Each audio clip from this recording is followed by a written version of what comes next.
चलिए, good evening all of you. The document which have given you उसको खोलिए एक बार फटाफट से। पिछली क्लास में मैंने इन लोगों के साथ बेसिक इंट्रोडक्शन किया था, कुछ भाषणबाजी करी थी, बहुत सारा ज्ञान दिया था। जो लोगों ने लिया और नहीं लिया, दैट्स अ डिफरेंट इश्यू। आज आपका सिलेबस क्या है एक बार उस पर डिस्कशन करते हैं, and we have to start with the partnership. मैंने पिछली क्लास में भी बताया था कि जो रियल सीक्वेंस होता है वो होता है we have to cover up partnership first, then company accounts, and after that we have to cover up analysis of financial statement, which is nothing else but analysis of financial statements of a company.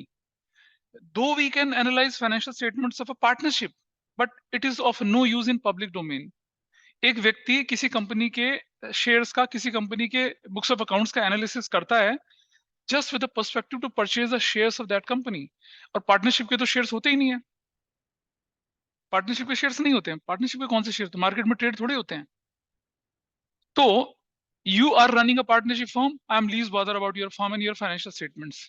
But though if you have a company, वो भी public company, public limited company, then definitely if I want to purchase the shares of your company and your company is doing fairly good in market, तो शायद मैं आपके accounts या books of accounts का analysis करूंगा। But partnership में करने की जरूरत नहीं पड़ती। और सोल प्रोवाइड तो चिंदी होते हैं बेटा, छोटे छोटे से बच्चे होते हैं, उनको कौन पूछ रहा है। ठीक है, कोऑपरेटिव सोसाइटी उस डोमेन के बाहर चली जाती है। Private company, there is a restriction in transfer of shares, वो खरीदे बेचे नहीं जा सकते हैं, तो कोई परेशानी है ही नहीं। ठीक है जी। तो आपका जो सिलेबस है क्लास 12th में पार्टनरशिप के अंदर, वो होता है सबसे पहले फंडामेंटल्स ऑफ पार्टनरशिप। फंडामेंटल्स, हाँ कर लो, ऑफ पार्टनरशिप, जिसे हम पढ़ेंगे, जिससे हम शुरुआत करेंगे। इसके अंदर सब टॉपिक्स भी होते हैं, वो मैं धीरे धीरे आपको बताऊंगा, और जो नोट्स आपके पास गिवन है उसमें भी हैं। दूसरा हमारे पास आता है valuation of goodwill.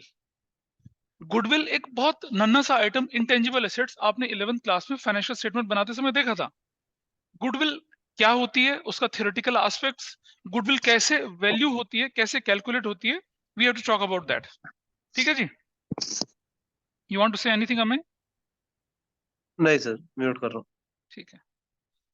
Valuation of goodwill हमारा सेकंड टॉपिक होता है, और आप लोगों ने वो पढ़ रखा है, लेकिन उतनी इंटेंसिटी से नहीं पढ़ा था 11th क्लास में जितना इंटेंसिटी से हम 12th में पढ़ेंगे। नंबर 3 में जो हमारे पास चीजें आती हैं उन्हें कहते हैं रिकॉन्स्टिट्यूशन ऑफ पार्टनरशिप। उसकी अलग अलग हेडिंग होती है, उनमें से कुछ हेडिंग्स हमारे पास होती हैं। जैसे हम बोलते हैं पहले change in profit sharing ratio among partners. Change in profit sharing ratio among partners. Number 4, admission of partner. Number 5, admission of partner हो गया। नंबर 5 होता है रिटायरमेंट ऑफ पार्टनर, या पार्टनर्स भी हो सकता है। नंबर 6 आपके पास आता है डेथ ऑफ पार्टनर, या ये पार्टनर्स भी हो सकता है। और 7 आपके पास आता है डिसोल्यूशन ऑफ पार्टनरशिप। ये टॉपिक इस बुक में हम कवर करते हैं। अभी इन पे डिटेल डिस्कशन करेंगे। जब हम बात करेंगे फंडामेंटल्स की, अब अगर हम देखें फंडामेंटल्स ऑफ पार्टनरशिप, बेटा वो तो हम ना, अब हम फंडामेंटल के सब टॉपिक लेके चलेंगे ना। फंडामेंटल के अंदर क्या क्या पढ़ना है, सबसे पहले हम पढ़ते हैं डेफिनेशन ऑफ पार्टनरशिप।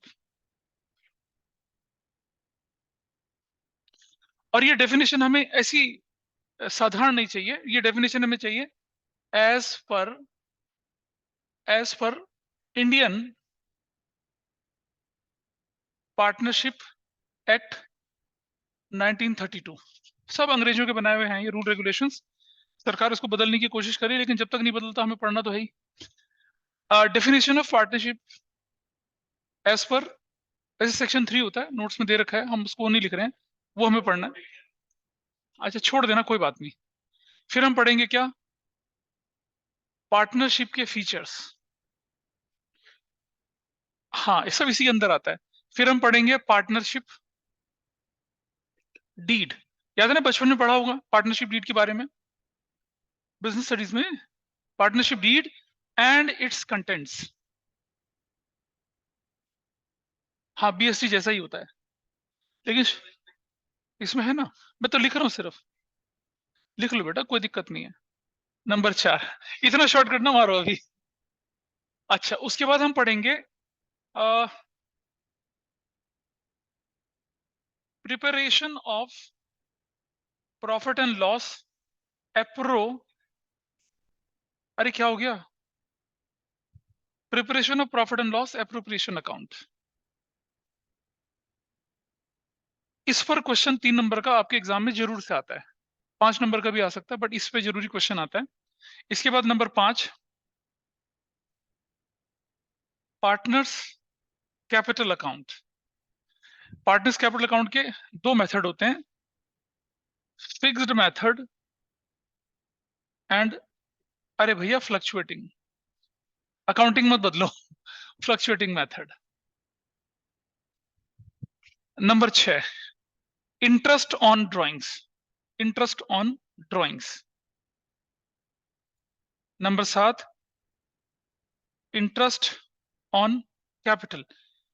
ये पहला, दूसरा टॉपिक और तीसरा टॉपिक थियोरेटिकल है, ये सारे प्रैक्टिकल शुरू हो जाते हैं आपके। और ये टॉपिक ना काफी कम्बरसम है, शुरू शुरू में इस पर हमें बहुत ध्यान देना पड़ता है, ऑलमोस्ट महीने लगता है, लेकिन मैं कोशिश करूंगा उससे पहले इसे खत्म करूं। महीना भर नहीं लगाएंगे इस पे, जनरली हो लग जाता है इस पे महीना, ये बहुत डेप्थ है इसके अंदर। और अगर आप स्कूल में देखेंगे कंपेयर करके, एक दिन में इंटरेस्ट ऑन ड्राइंग, एक दिन में इंटरेस्ट ऑन कैपिटल, एक दिन में प्रॉफिट लॉस सेपरेशन, 10 दिन तो बहुत बड़ी बात है, हफ्ते 2 डेढ़ हफ्ते में खत्म हो जाता है। Number 8, past adjustments. और नंबर 9 होता है गारंटी ऑफ प्रॉफिट। और नंबर 10 एक टॉपिक और होता है जिसे हम कहते हैं क्या, कैपिटल रेशो, लेकिन ये नॉट इन सिलेबस है, नॉट इन सिलेबस, लेकिन ये सीयूटी के लिए इंपॉर्टेंट है। बहुत छोटी सी चीज है, वो तो मैं वैसे ही करते करते बता दूंगा। This is not in your syllabus, आपको बुक्स में भी नहीं दिखेगा ये, बट एक बहुत छोटी सी कॉमन सेंस बेस्ड चीज है, और सीयूटी में इसका इस्तेमाल होता है। ये पॉइंट नंबर 4 से लेकर 9 तक हमारा कोर्स सिलेबस है। इसमें से पास एडजस्टमेंट और गारंटी, इससे श्योरली 6 नंबर का क्वेश्चन आता है कई बार। और इंटरेस्ट ऑन ड्राइंग, और ये तो MCQ based question, 1 marker question में दिखती हैं आपको चीजें। ये जो इंटरेस्ट ऑन कैपिटल है ना, जब हम इसे पढ़ेंगे तो इसको इसको पढ़ाते समय generally there is a sheet, 5 page की एक वर्कशीट है जो सिर्फ इंटरेस्ट ऑन कैपिटल पर डेडिकेटेड है, और जबकि आपकी बुक में सिर्फ 1 या 2 क्वेश्चन हैं, और आता एग्जाम में धुआंधार क्वेश्चन है। ठीक है, तो काफी बड़ा टॉपिक है और वेरिड चीजें, but they are interrelated. अगर आप इसको मिस करेंगे तो आपसे ये नहीं हो पाएगा, और अगर आपको ये नहीं आता तो आप इसको प्लेस करना नहीं जान पाएंगे।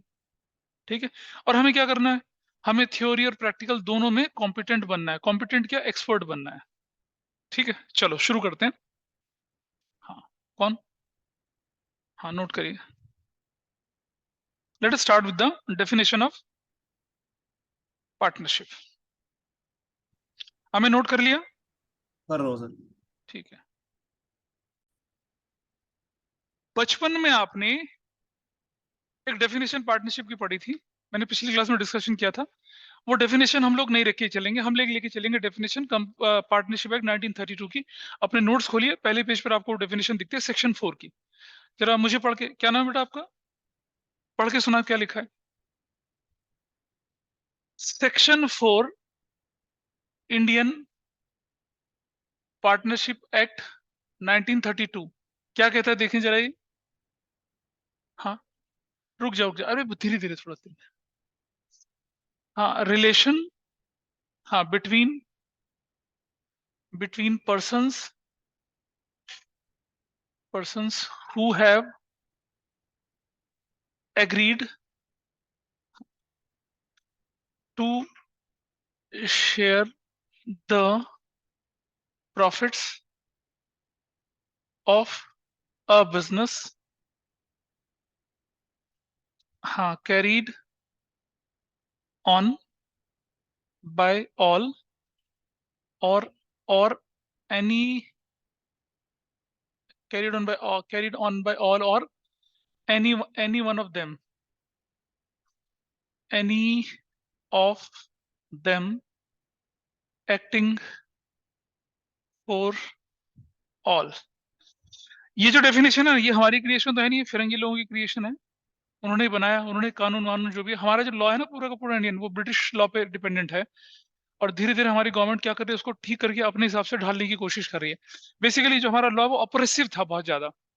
तो जितने भी थे, इंडियन कॉन्ट्रैक्ट एक्ट 1872 का, 1932 का, बहुत कंपनीज एक्ट भी बहुत पुराना था, वो तो 1956 के बाद 2013 में बदल भी गया। लेकिन कब बदला, क्या बदला, वो क्रोनोलॉजी हमें डिस्कस नहीं करनी, हमें तो कंटेंट को लेके चलना है। ये कहते हैं रिलेशन बिटवीन पर्सन्स। पर्सन्स मतलब प्लूरल हो गया, एक या एक से ज्यादा हो जाएंगे अब तो। ठीक है, पार्टनरशिप में जो रिलेशनशिप बनती है वो दो या दो से ज्यादा लोगों की बनती है। पिछली क्लास में हल्का फुल्का डिस्कशन हम लोगों ने इसके बारे में किया था। यानी कि अगर मैं बोलूं इस डेफिनेशन से हमें फीचर्स ड्रॉ करनी है, तो फीचर्स हम लेके चलते हैं। पहली बात कि दो या दो से ज्यादा लोग आपको पार्टनरशिप में चाहिए। अब वो दो या दो से ज्यादा लोग कैसे चाहिए आपको, वो जरा समझते हैं। मेजर चाहिए, क्या होना चाहिए, उनकी एज 18 साल से ऊपर होनी चाहिए। ठीक है, तो एक क्वेश्चन लिखिए आप फटाफट से पहले।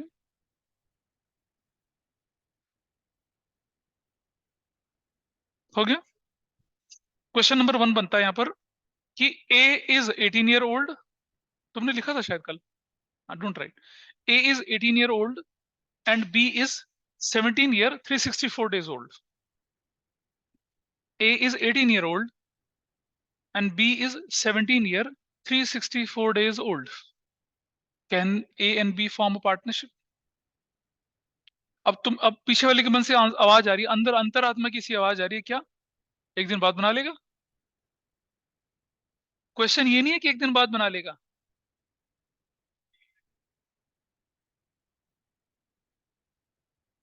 आंसर है, आंसर है no. No, they can't form partnership. Reason, no they can't form partnership as B is minor.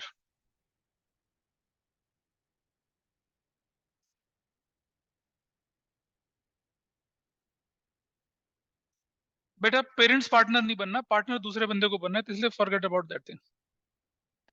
हाँ ठीक है, हम पार्टनरशिप एक्ट के हिसाब से चल रहे हैं। उसने बोला दो या दो से ज्यादा लोग होने चाहिए, रिलेशनशिप बिटवीन पर्सन होना चाहिए। वो पर्सन कौन होने चाहिए, वो दो लोग होने चाहिए, दोनों की एज क्या होनी चाहिए, 18 से ऊपर होनी चाहिए एज पर इंडियन लॉ। बोलो बेटा, अगला क्वेश्चन आ रहा है ना, लिखो लिखो क्वेश्चन नंबर 2। क्वेश्चन 2 लिखिए। A is 21 year old. Next question, A is 21 year old, B is 18 year old. A is 21 year old, B is 20 year old. चलो, ए 21 है, बी 18 साल है, चलो ठीक है। And C is 17 year 364 days old. ठीक, शांति रखो थोड़ा सा। Can they form partnership? Kashmir बोलो। ना ना ना, मुझे स्पेशल कर सकते हैं, ठीक है। बता भी प्रणय, कर सकते हैं, इधर कर सकते हैं। You guys are absolutely wrong. मैं बताता हूँ ना पिछली क्लास में क्या कहा था। लिखिए, A B and C can not form partnership as C is minor. हमारा क्वेश्चन क्या था बेटा? कैन दे मतलब ए बी सी। क्वेश्चन को ढंग से पढ़ना शुरू करिए। Accounting is more of decoding the language.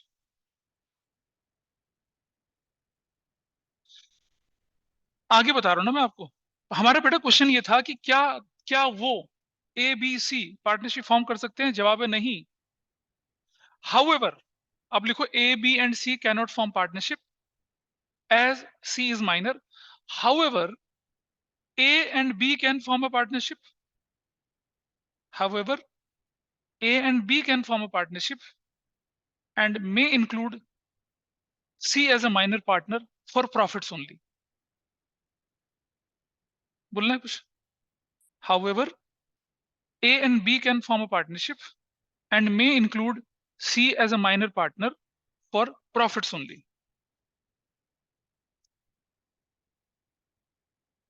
ठीक है, माइनर पार्टनर बनेगा ना वो, लेकिन पार्टनरशिप बनेगी ए और बी के नाम पे, और उसके बाद उसको बोलेंगे आ जा भाई। टेक्निकली ये बनता है। टेक्निकली क्वेश्चन ये था कि क्या ए बी और सी, तो उसका जवाब है नहीं, ए बी सी नहीं बना सकते, ए और बी बनाएंगे, सी को माइनर रोक लेंगे।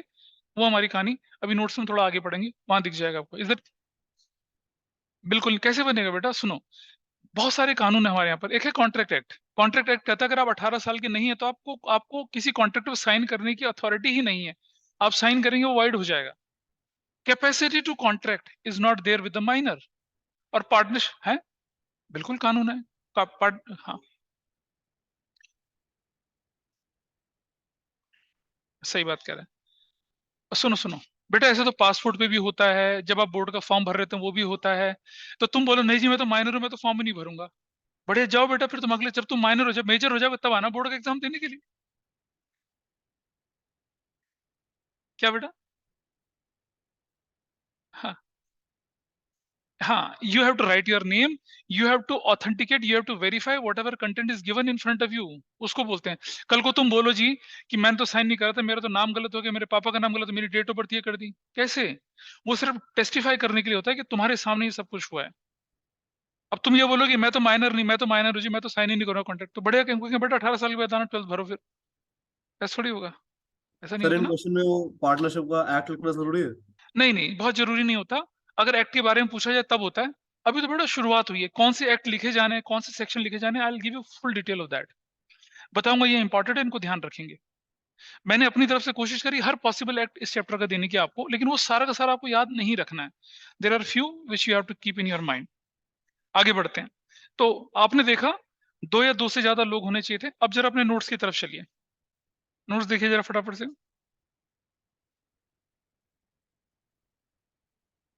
मैं आपको स्क्रीन पर शेयर कर रहा हूं जो ऑनलाइन में है, देखिए जरा। Is it visible? देखो बेटा, दिख रहा है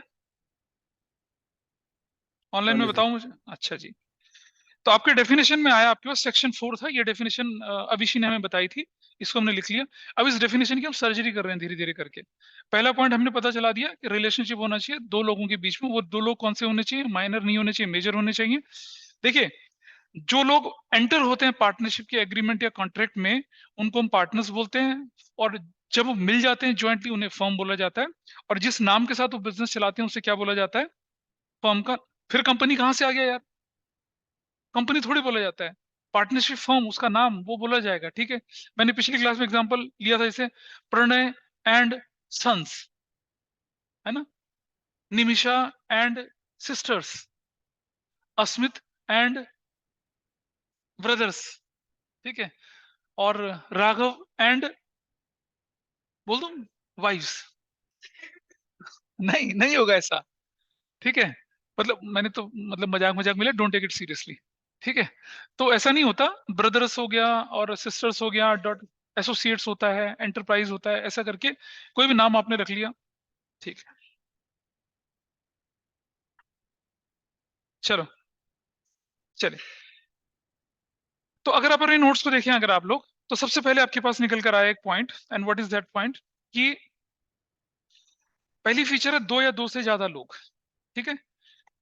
यहां पर ना कंपनीज एक्ट का इंटरवेंशन हो जाता है। पार्टनरशिप कहती है कि पर्सन्स होने चाहिए, पर्सन्स मतलब एक से ज्यादा तो होनी चाहिए, मतलब कम से कम दो तो होनी चाहिए। मैक्सिमम कितने होने चाहिए इसके बारे में कोई क्लैरिटी पार्टनरशिप एक्ट के अंदर नहीं है। वो क्लैरिटी देता है मैं कौन? Companies act. ये एक्ट बड़ा इंपॉर्टेंट है। आप अपने नोट्स पे देखेंगे फर्स्ट पेज पे, section 464 of the companies act 2013, it empowers, it gives power to central government कि आप डिसाइड कर लो कि मैक्सिमम नंबर ऑफ पार्टनर्स कितने रखने हैं। तो कंपनीज एक्ट ने क्या डिसाइड करा? सेंट्रल गवर्नमेंट ने डिसाइड कर दिया 100 होने चाहिए मैक्सिमम। अब जब ये 100 मैक्सिमम हो गया, तो जो इंडस्ट्री के रिप्रेजेंटेटिव होते हैं उन्होंने कहा तो आपने सारा स्ट्रक्चर ही ला दिया। पहले पार्टनरशिप में मैक्सिमम 10 और मैक्सिमम, और बैंकिंग बिजनेस में 20 हुआ करते थे। 50 होने के बाद आप कंपनी बन जाते थे प्राइवेट। तो उन्होंने कहा तो सारा स्ट्रक्चर ही हिल जाएगा। तो कंपनी के जो मार्केट के लोग होते थे, जो रिप्रेजेंटेटिव थे, उन्होंने रिप्रेजेंटेशन दिया।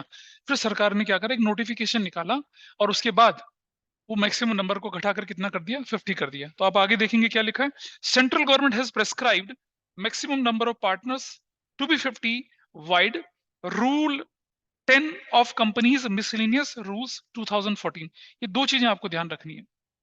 जैसे क्वेश्चन कैसे बनता है एमसीक्यू, कि maximum number of partners prescribed as per companies act 2013 section 464 rule vide this is, या पार्टनरशिप एक्ट 1932, उनमें से कौन सा वाला ठीक है। अगर आपने ढंग से नहीं पढ़ा हुआ तो आप कंपनीज एक्ट 2013 लिख के आ जाएंगे या पार्टनरशिप एक्ट बोल के आ जाएंगे। ऐसा नहीं होना चाहिए। मैक्सिमम की जो डिटेल है वो सेंट्रल गवर्नमेंट ने कंपनीज एक्ट के अंदर बताई थी, लेकिन उसे बाद में बदल दिया गया। तो जो फाइनल आएगा वो क्या आएगा, रूल 10 है companies act, companies miscellaneous rules 2014, 2013 के बाद 14 में से रिवाइज कर दिया गया। अब मैक्सिमम हो गया 50। ठीक है, my question to all of you now, तुम जवाब नहीं देना, कल मैं पूछ चुका था। What is the limit of partners in a partnership firm? Nimisha बताएंगे। मुझे बताओ, जो भी है मुझे बोलो, एक आंसर दो मुझे। मुझे नहीं पता, जो तुम बोलोगी वो बता दो। What comes in your mind when there is a question in exam? Limit. बस ठीक है, आप बताओ क्या लिखोगी।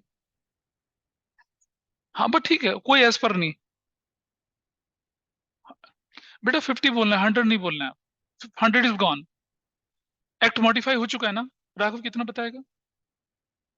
50 50 50। पढ़ना है? एक सेकंड ही हो गया यार, जल्दी बोलो। 50 गलत हो गया। कंचे खेल रहे हैं हम यहाँ पर। 49। सुनो, अगर लिमिट बोलता है ना बेटा, लिमिट, तो लिमिट का मतलब मिनिमम और मैक्सिमम दोनों होती है। तो इन अ क्वेश्चन इफ दे से what is the limit of partners in a partnership form, तो आप बोलेंगे मिनिमम 2 और मैक्सिमम 50। अगर बोले मिनिमम कितना है तो बोलेंगे 2, अगर बोले मैक्सिमम तो बोलेंगे 50। लिमिट का मतलब होता है lower limit and upper limit both. अगर आप लिमिट के क्वेश्चन में 50 लिख के आओगे, नंबर तो मिलेगा लेकिन आधा मिलेगा आपको, एक नंबर के क्वेश्चन पूरा नहीं मिलेगा आपको। ये आपको आंसर में मैक्सिमम और मिनिमम लिमिट दोनों लिखनी है बेटा। आप मिनिमम भी बोलेंगे और आप मैक्सिमम भी बोलेंगे। तुम एक और कम कर गए। नहीं, लिमिट में हमेशा ध्यान रखना मिनिमम और मैक्सिमम दोनों होनी है। लेकिन जब हम बोलें क्या, मिनिमम कितना है तो बोलेंगे 2, मैक्सिमम बोले तो कितना बोलेंगे, 50। ठीक है, अगर स्पेसिफिक क्वेश्चन है, लिमिट की क्वेश्चन में आपको मिनिमम मैक्सिमम दोनों लेके चलना। आगे बढ़ते हैं। माइनर एज ए पार्टनर आपके सामने आ गया। आप किसी माइनर को पार्टनरशिप फॉर्म में पार्टनर बना के चल सकते हैं, सेक्शन 30 उसका चलता है। और माइनर को पार्टनर बनाएंगे प्रॉफिट्स में। अगर माइनर मेजर हो गया तो 6 महीने के अंदर अंदर उसे बताना पड़ेगा कि I want to continue the firm और I don't want to continue. अगर उससे फर्म के उसने कोई 6 महीने के बाद अगर उसने कोई भी इंफॉर्मेशन नहीं दी तो ये माना जाएगा जिस दिन से वो मेजर हुआ उस दिन से वो क्या है, आपका पार्टनर है। उस दिन से उसकी रिस्पॉन्सिबिलिटीज, प्रॉफिट लॉस वॉस सब उसको झेलना चालू हो जाएगा।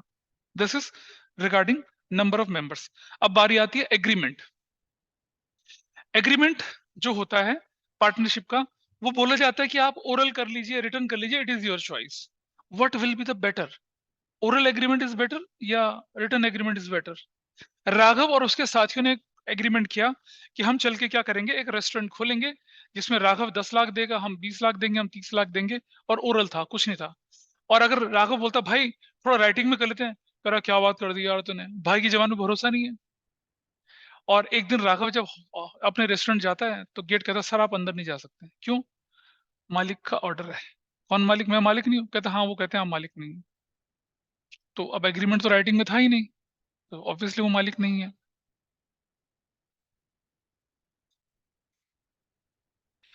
ओरल एग्रीमेंट क्या होता है बेटा, बोलो बोलो, क्या बोल रहे हो? एक विटनेस उसी के साथ खड़ा था ना, तब क्या करेगा वो? तो ज्यादा अच्छा है क्या? मतलब पार्टनरशिप एक्ट के हिसाब से जरूरी नहीं कि आप रिटर्न एग्रीमेंट बनाएं, कंपलसरी नहीं है, लेकिन it is always better to have a written agreement for the convenience. ठीक है, आगे चलते हैं थोड़ा सा। अब हमारे पास अगला पॉइंट आता है बिजनेस। ठीक है जी, बिजनेस के बारे में देखें। पिछली क्लास में मैंने एक एग्जांपल ही लिया था, आप लोगों के साथ भी वही एग्जांपल लेके चल रहा हूँ। अब तुम तो इस एग्जांपल का पार्ट नहीं रहोगे। ये लोग हैं, हमारे यहाँ पर ये लड़का सबसे ज्यादा वजन उठा लेता है ना। कितना वेट उठाता है बेटा, बताओ? वेट वेट कितना वेट उठाता है? राघव, कुछ तो राघव से पूछ रहे हैं बेटा। उठा ही नहीं सकता क्या? अपने डॉग को तो उठा के घूमता कई बार। फिर तुम कितना उठा लोगे भाई? नाइस, ऐसे उठा सकता है ना, बढ़िया।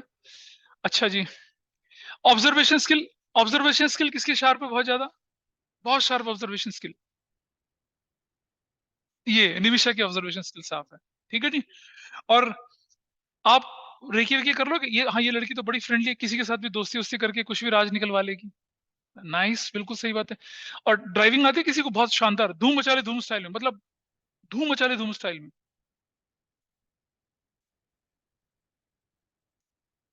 नहीं नहीं, तुम किसको आती है? और एसयूवी टाइप, तुम हट जाओ ना यार, तुम तो कल, रुक जाओ, एसयूवी किसके पास है तुम में से?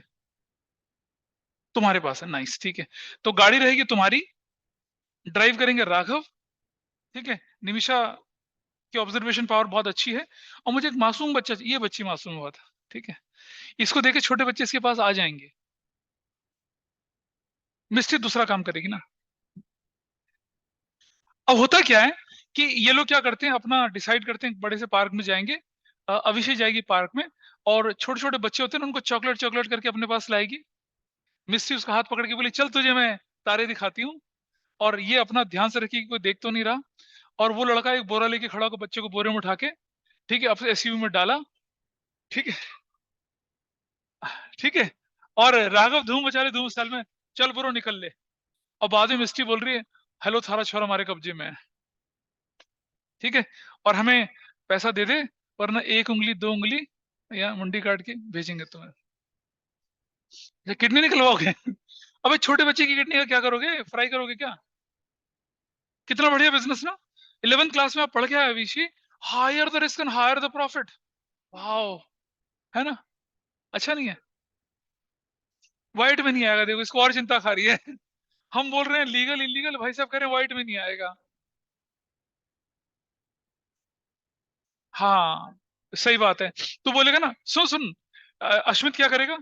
हाँ, वो बंदा कहता है कि हाँ हाँ, मैं तो 2 करोड़ 5 करोड़ 10 करोड़ देने को तैयार हूँ, कहता है मेरे अकाउंट में डाल दे। हाँ, व्हाइट चाहिए ना तुम्हें? क्यूबा चला जाएगा, सेशल्स चला जा बेटा, तू सेशल्स चला जा, कोई दिक्कत नहीं है। मालदीव चला जा, मॉरिशस चला जा, टैक्स हेवन है वो।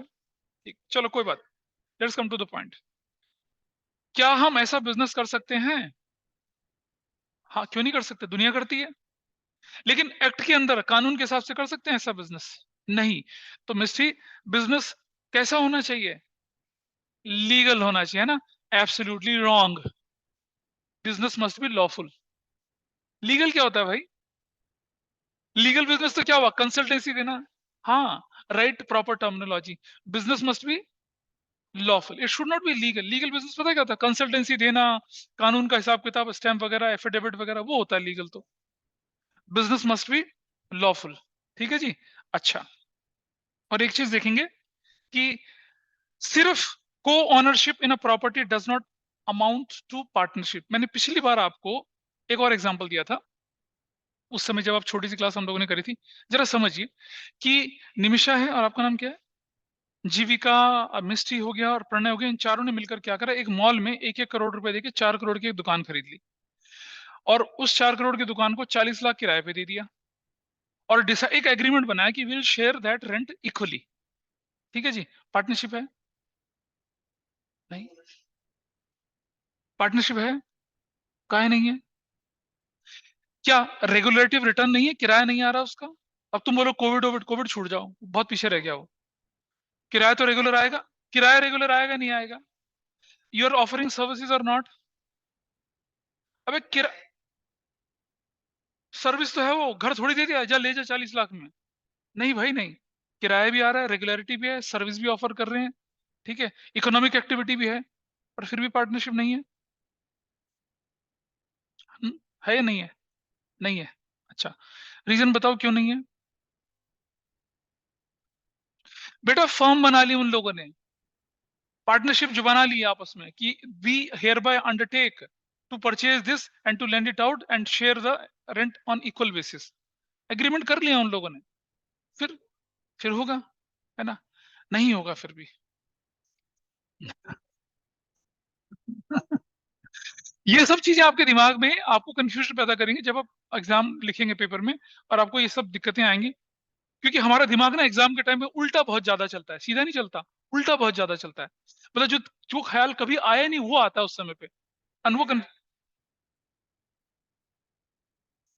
हाँ हाँ ठीक है, कोई बात नहीं। अच्छा चलो ठीक है।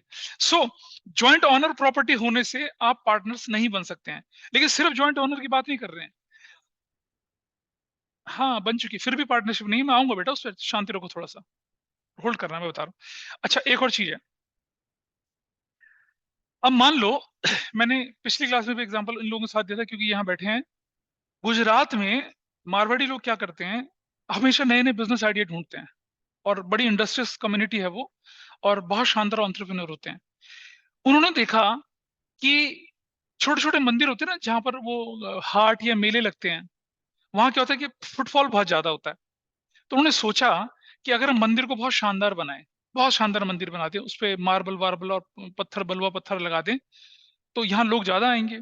और आप देखते होंगे ना, जितने भी शानदार टेम्पल वगैरह जो होते हैं उनमें लोगों का टूरिस्ट वे से, रिलीजियस पर्पज से लोग वहां बहुत ज्यादा जाते हैं। ठीक है। सीपी के पास एक जगह है मंदिर मार्ग, मंदिर मार्ग में मंदिर मार्ग क्यों कहते हैं वहां पर, क्योंकि बिरला मंदिर है। अब बिरला इज ऑल्सो मारवाड़ी, हालांकि उसने चैरिटेबल पर्पस के लिए बनाया था। तो ये लोग क्या करते हैं, इन चार लोगों ने मिलकर गुजरात के गांव में चले गए, महसाणा के किसी गांव में चले गए, और डिसाइड करा कि भाई क्या करेंगे, हम लोग मंदिर बनाएंगे। गांव वालों को बोला जमीन दे दीजिए, ये पुराने मंदिर को इरेज करेंगे, एक शानदार मंदिर, बढ़िया प्रतिमाएं मंगाएंगे राजस्थान जयपुर से, स्टोन की, और पुजारी को हम पैसा देंगे, और जितना भी चंदा वंदा आएगा मंदिर में, जो दान मान आएगा, उसमें से 20% पंचायत को दे दिया जाएगा, 80% हम लोग चारों आपस में कॉन्ट्रैक्ट करके बांट लेंगे। ठीक है जी, पार्टनरशिप है। काहे नहीं भाई? हाँ क्योंकि क्योंकि आप थोड़ी देर बाद बोलोगे नहीं है, इसलिए। No no, give me the reason why it is not.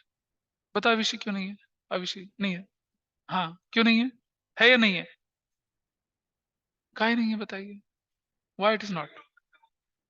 Profit ही तो कमा रहे हो। अरे भाई प्रॉफिट के पर्पज से तो बनाया है, वरना तुम इतने श्रद्धालु थोड़ा ही हो कि मंदिर में अपना पूरा पैसा लगाओगे और फिर बनाओगे। हाँ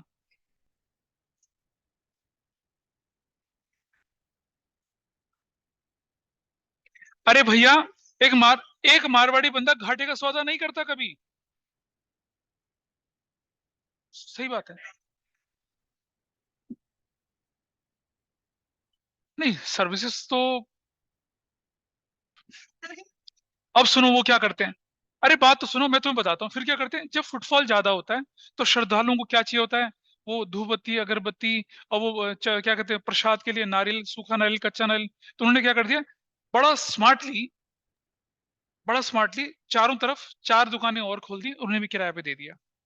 अब बताइए, अब बिजनेस नहीं है क्या? क्यों नहीं है यार, क्या बात कर रहा है यार? पर क्या पार्टनरशिप है? हाँ हाँ, बता, वैसे बोल। ब- तुम तो जानते हो खैर। नहीं तुम भी नहीं जानते हो।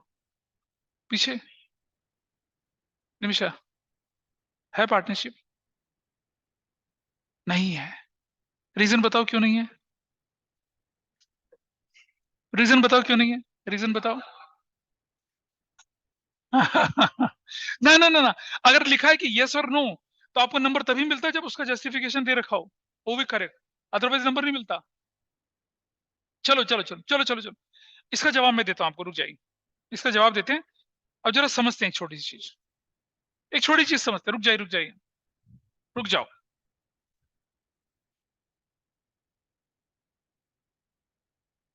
अब होता क्या है कि इसका जवाब सुनिए जरा ध्यान से।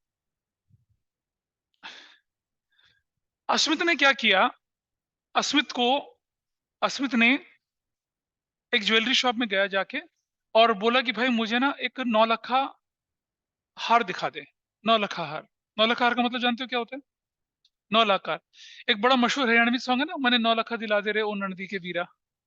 तो ये नाचता नाचता गया और ज्वेलर को बोलता है मुझे 9 लखा हार दे दे भाई। हार तो छोड़ो, इसने मंगलसूत्र मांगा 9 लाख का, मंगलसूत्र। ठीक है जी। अब मंगलसूत्र कब चाहिए होता है बताओ राघव? हाँ शादी में। लेकिन अस्मित कहता है बिन फेरे हम तेरे, कुछ नहीं, चलो काम की बात कर लेते हैं। तो अब क्या हुआ, बोलो, इससे रिलेटेड है, कोई बात नहीं, बोल फिर, बोलो। अरे वो कुछ नहीं फर्क पड़ता, तुम्हें नई कॉपी नहीं मिली ना, ये ले कोई बात नहीं, वो मुझे वापस कर दो।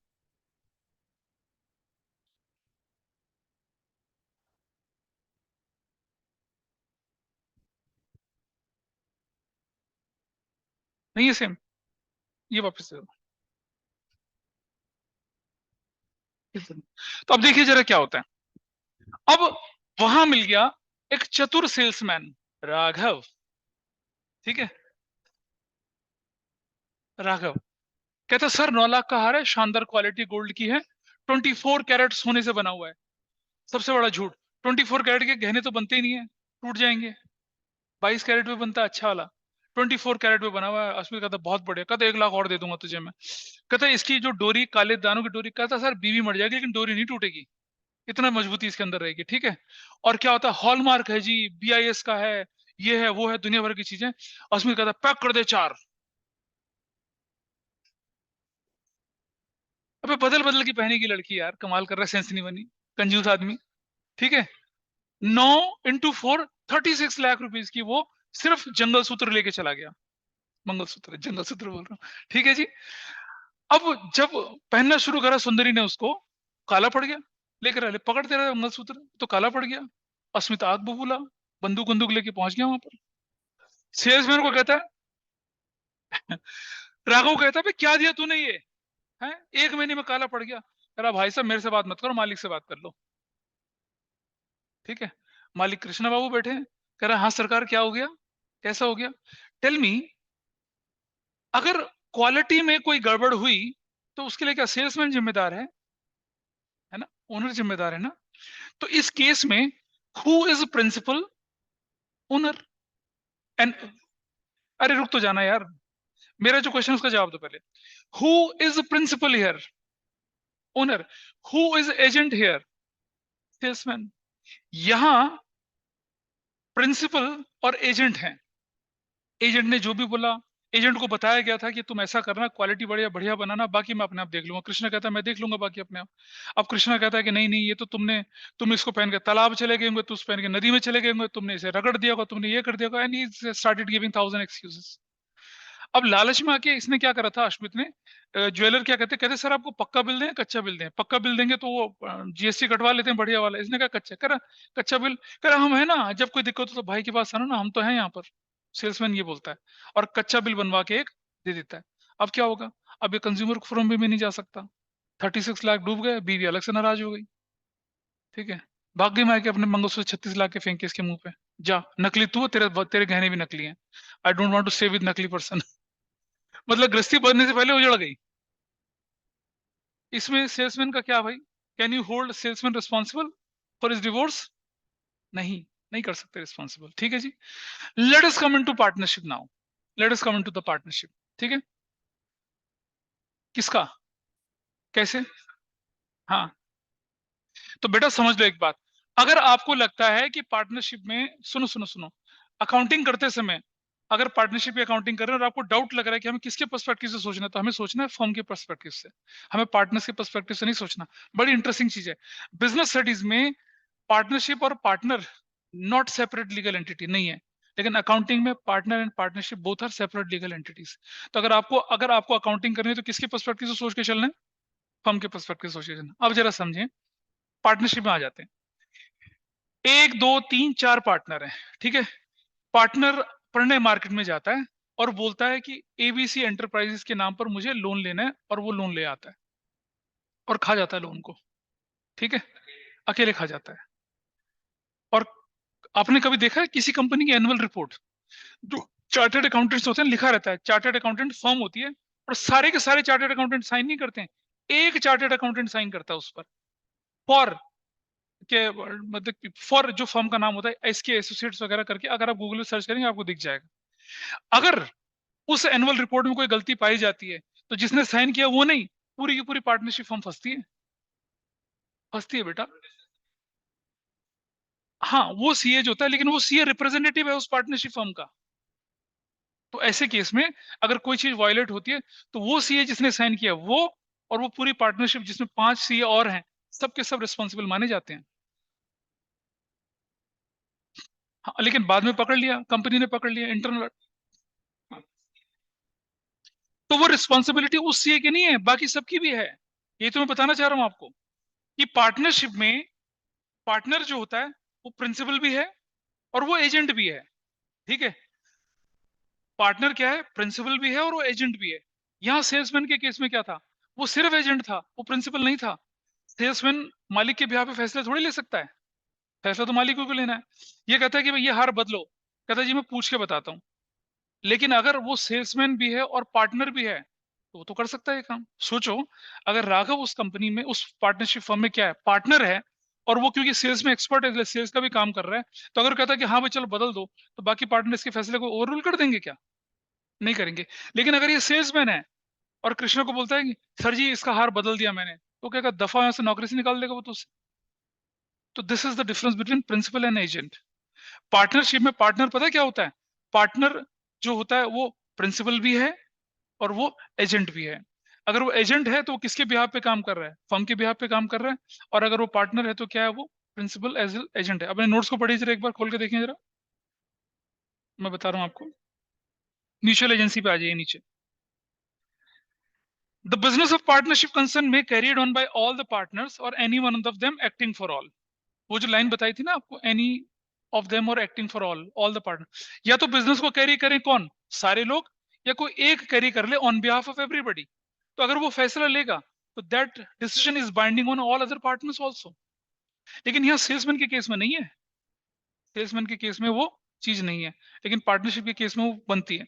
देखिए जरा, इस स्टेटमेंट के दो इंपॉर्टेंट चीजें बनती हैं। Every partner is entitled to participate in the conduct of affairs of this business. Second, that there exists a relationship of mutual agency between all the partners. Each partner carrying on the business is the principal as well as agent for all the partners. As an agent, she represents other partners and thereby binds them through his or her act. एक partner market से loan लेके आ गया firm के नाम पे, अब loan सबको चुकाना पड़ेगा भाई, क्योंकि उसने अपने आप को रिप्रेजेंट किया था, और वो था, वैसे वो कर सकता, हर पार्टनर कर सकता है ऐसा। As a principal, he or she is bound by act of other partners of the firm. इसे एजेंसी रिलेशनशिप कहते हैं। Relationship of mutual agency is so important that one can say that there would be no partnership if the element of mutual agency is absent. अब आ जाइए mall में दुकान खरीदने वाले example पर। ठीक है जी, चार लोगों ने मिलकर 4 करोड़ इकट्ठे करे, दुकान खरीद ली और किराया 40 लाख पे दे दिया और एग्रीमेंट कर दिया हम किराया बांटेंगे। पार्टनरशिप नहीं है। क्यों? म्यूचुअल एजेंसी मिसिंग है। मतलब एक बंदा दूसरे ब्याह पे सारे फैसले ले ले, कहाँ है बताओ? उन्होंने तो क्या एग्रीमेंट साइन किया था कि हम किराया बांटेंगे। अगर ये होती तो ये पार्टनरशिप होती। बोलो, मंदिर में भी पार्टनरशिप नहीं है। का है? क्योंकि क्योंकि म्यूचुअल एजेंसी नहीं है। तो कभी क्वेश्चन आता है ना कि which is the most important feature. हाँ, पार्टनरशिप, जिसके बिना पार्ट, देखो शेयरिंग ऑफ प्रॉफिट भी है, दो से ज्यादा लोग भी हैं, एग्रीमेंट भी है, फिर भी पार्टनरशिप नहीं है। क्यों? क्योंकि म्यूचुअल एजेंसी नहीं है। बोलो, बोलना कुछ।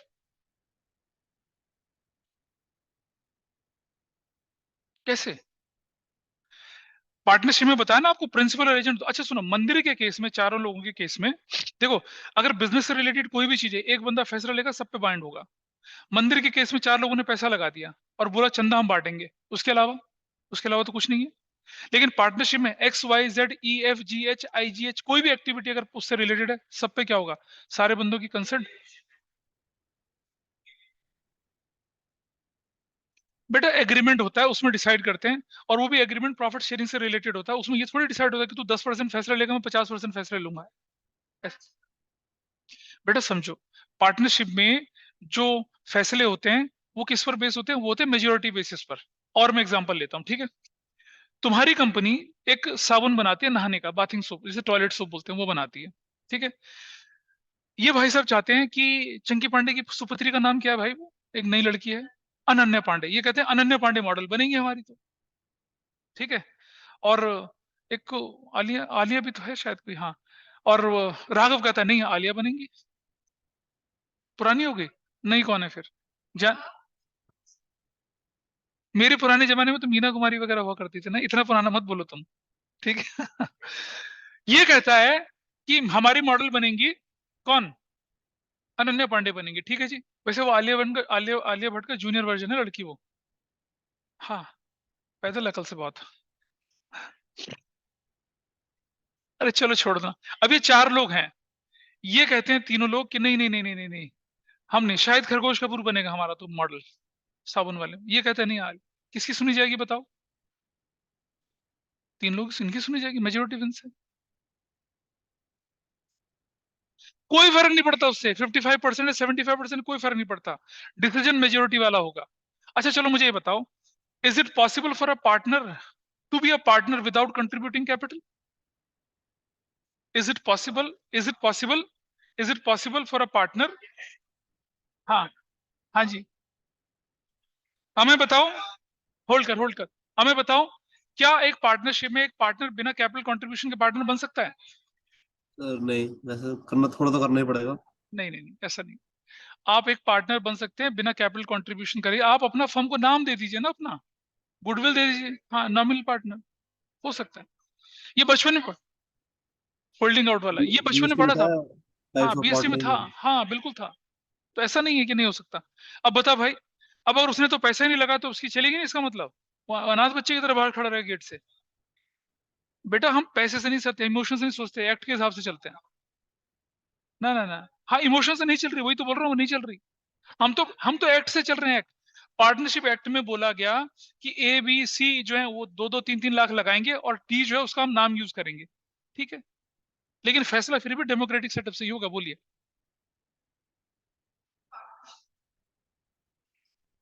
हाँ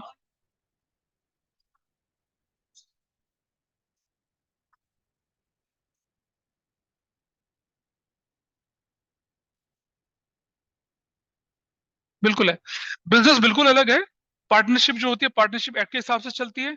और सबसे जरूरी चीज होती है कि एक बंदा अपनी एक्ट से सबको बांध सकता है, और सारे बंदे अपने एक्ट से किसी बंदे को बांध सकते हैं, जो कि बिजनेस में कैसे होगा? नहीं होगा ना। अगर आप बिजनेस पार्टनरशिप की फॉर्म में लेके चल रहे हैं, देखिए 4 पार्टनर हैं, चारों partner are eligible to take decision on behalf of business, ठीक है। अब तुम 4 भाई हो, अलग अलग जगह पे बिजनेस चलाते हो और फैमिली बिजनेस चलाते हो, वो पार्टनरशिप थोड़ी कहलाएगी, बिल्कुल नहीं कहलाएगी। पार्टनरशिप अगर है तो म्यूचुअल एजेंसी होगा, प्रिंसिपल एजेंट का रिलेशनशिप होगा, वो प्रिंसिपल भी होगा, वो एजेंट भी होगा। बिजनेस में क्या होगा, मालिक बनेगा प्रिंसिपल, सेल्समैन बनेंगे एजेंट। वो एग्जांपल आपके सामने लिया अभी, मंगलसूत्र वाला, ठीक है जी। तो चलिए आगे बढ़ते हैं, थोड़ा सा इस डिस्कशन को लेके चलें। नहीं, आई थिंक,